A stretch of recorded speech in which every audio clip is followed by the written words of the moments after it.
വഖഫ് നിയമ ഭേദഗതിയിലെ വിവാദ വ്യവസ്ഥകൾ ഭാഗികമായി സ്റ്റേ ചെയ്ത് സുപ്രീം കോടതിയുടെ ഇടക്കാല ഉത്തരവ് പൂർണ്ണമായി സ്റ്റേ ചെയ്യാൻ സുപ്രീം കോടതി തയ്യാറായില്ല. വഖഫിന് 5 വർഷമെങ്കിലും മുസ്ലിം ആയിരിക്കണം എന്ന ഭേദഗതി സ്റ്റേ ചെയ്തു. ആരാണ് ഇസ്ലാം മത വിശ്വാസി നിയമപരമായി തീരുമാനിക്കും വരെയാണ് സ്റ്റേ. തർക്കങ്ങളിൽ തീർപ്പ് കൽപ്പിക്കാൻ ജില്ലാ കളക്ടർക്ക് അധികാരം നൽകുന്ന നോട്ടിഫിക്കേഷൻ റദ്ദാക്കി. അന്വേഷണ സമയത്ത് ഭൂമി വഖഫ് അല്ലാതാകുമെന്ന വ്യവസ്ഥ സ്റ്റേ ചെയ്തു. തർക്കത്തിലുള്ള സ്വത്ത് അന്തിമ തീരുമാനമാകും വരെ വഖഫായി തുടരും. വഖഫ് ബോർഡിൽ അമുസ്ലിം അംഗങ്ങളെ ഉൾപ്പെടുത്താമെന്ന ഭേദഗതി സ്റ്റേ ചെയ്തില്ല. എന്നാൽ 3-ൽ കൂടുതൽ അമുസ്ലിങ്ങൾ പാടുകയുമില്ല. ദേശീയ കൗൺസിലിൽ പരമാവധി 4 അമുസ്ലിങ്ങൾ മാത്രമേ പാടുള്ളൂ. ബോർഡിന്റെ എക്സ് ഒഫീഷ്യോ അംഗമായി ഒരു മുസ്ലിമിനെ നിയമിക്കണം. അപൂർവമായ സാഹചര്യങ്ങൾ മാത്രമേ ഭേദഗതി പൂർണ്ണമായി സ്റ്റേ ചെയ്യൂ എന്ന് ഇടക്കാല ഉത്തരവിലൂടെ സുപ്രീം കോടതി വ്യക്തമാക്കി. ബൽറാം നെടുങ്ങാട് തുടരുന്നുണ്ട്. ബൽറാം, ഈ അർത്ഥത്തിൽ അതിനെ പൂർണ്ണമായി സ്റ്റേ ചെയ്തില്ല എന്ന് പറയുമ്പോൾ തന്നെ അതിൽ വിവാദ വിഷയമായ ഓൾമോസ്റ്റ് എല്ലാ വകുപ്പുകളും സ്റ്റേ ചെയ്യുകയാണ്. അമുസ്ലിങ്ങളെ ഉൾപ്പെടുത്തിക്കൂടാ എന്ന ആവശ്യത്തിനിടെ അതിൽ കൂടുതൽ അമുസ്ലിങ്ങൾ ആവാതിരിക്കാൻ ഉള്ള കരുതൽ കൂടി സുപ്രീം കോടതി കാണിക്കുന്നുണ്ട്. ബൽറാം. ഹഷ്മി, തീർച്ചയായും വിവാദമായി വകുപ്പുകളെല്ലാം തന്നെ അല്ലെങ്കിൽ ഈ ഹർജിക്കാർ ആശങ്ക പങ്കുവച്ച എല്ലാ വ്യവസ്ഥകളിലും തന്നെ സുപ്രീം കോടതിയുടെ ഇടപെടൽ ഉണ്ടായിരിക്കുന്നു.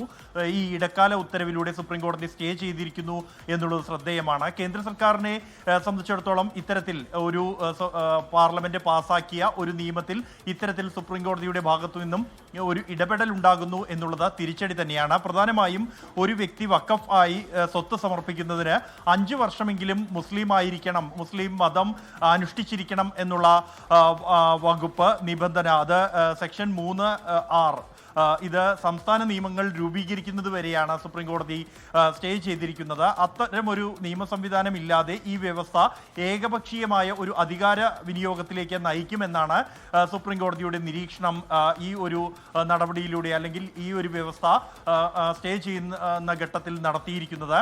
ഒപ്പം തന്നെ വ്യക്തിപരമായ പൗരന്മാരുടെ അവകാശങ്ങൾ തീർപ്പാക്കാൻ കലക്ടറെ അനുവദിക്കാനാകില്ല എന്നാണ് സുപ്രീം കോടതി ഈ ഇടക്കാല ഉത്തരവിൽ വ്യക്തമാക്കിയിരിക്കുന്നത്. ഇത് അധികാര വിഭജനത്തെ ലംഘിക്കുമെന്നും ട്രൈബ്യൂണൽ വിധി പറയുന്നതുവരെ ഇത് ഏതെങ്കിലും കക്ഷികൾക്കെതിരെ 3-ാം കക്ഷി അവകാശങ്ങൾ സൃഷ്ടിക്കാൻ കഴിയില്ല എന്നുമാണ് സുപ്രീം കോടതി വ്യക്തമാക്കിയിരിക്കുന്നത്. കലക്ടർക്ക് അത്തരം ഒരു അധികാരം, ഒരു തർക്കമുണ്ടാകുന്ന ഘട്ടത്തിൽ അന്തിമ തീരുമാനം കലക്ടർക്ക് എടുക്കാൻ കഴിയുന്ന തരത്തിലുള്ള വ്യവസ്ഥ അത് സ്റ്റേ ചെയ്തിരിക്കുന്നു സുപ്രീം കോടതി. ഇതും നിർണായകമായ ഒരു ഇടപെടൽ തന്നെയാണ് ഈ വിഷയത്തിൽ ഉണ്ടായിരിക്കുന്നത്. ഒപ്പം വഖഫ് സ്ഥാപനങ്ങളിൽ മുസ്ലിങ്ങളല്ലാത്തവരെ ഉൾപ്പെടുത്തുന്നതിനുള്ള വ്യവസ്ഥയെക്കുറിച്ചും സുപ്രീം കോടതി പരാമർശിച്ചിട്ടുണ്ട്.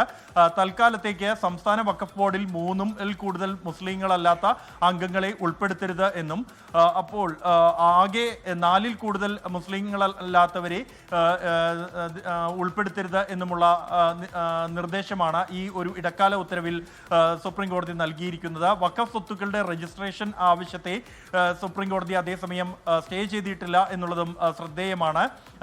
വിവാദമായ ഉയർത്തി കാണിച്ച എല്ലാ വ്യവസ്ഥകളിലും സുപ്രീം കോടതിയുടെ ഇടപെടൽ ഈ ഒരു ഇടക്കാല ഉത്തരവിലൂടെ ഉണ്ടായിരിക്കുന്നു.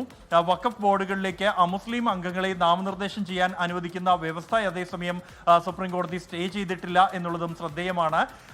ഈ ചട്ടങ്ങൾ രൂപീകരിക്കുന്നത് വരെയാണ് ഈ സ്റ്റേ എങ്കിൽ പോലും ഇക്കാര്യത്തിൽ ഏതെങ്കിലും ആശങ്കയുണ്ടാകുന്ന പക്ഷം കോടതിയുടെ ഇടപെടൽ ഇക്കാര്യത്തിൽ ഉണ്ടാകുമെന്നുള്ളതും ഈ ഒരു ഇടക്കാല ഉത്തരവ് പ്രസ്താവിക്കുന്ന ഘട്ടത്തിൽ തന്നെ കോടതി വ്യക്തമാക്കിയിട്ടുണ്ട്. കാരണം ഈ പറയുന്ന പ്രധാനപ്പെട്ട വിവാദത്തിനിടയായ ചോദ്യമുയർന്ന പ്രധാനപ്പെട്ട എല്ലാ വകുപ്പുകൾക്കുമാണ് അതിന് സ്റ്റേ ഉണ്ടാവുന്നത്. അങ്ങനെ പൂർണ്ണാർത്ഥത്തിൽ സ്റ്റേ കൊടുക്കൽ സാധാരണമല്ല എന്നുകൂടി കോടതി ഉത്തരവിൽ എഴുതി വെക്കുന്നുണ്ട്. അന്തിമ ഉത്തരവിൽ ഒരുപക്ഷെ അതിന്റെ ഭരണഘടനാപരമായ പൂർണ്ണാർത്ഥത്തിൽ സ്റ്റേ എന്ന കാര്യമൊക്കെ ഒരു അന്തിമ ഉത്തരവിലാകും അത് വരിക.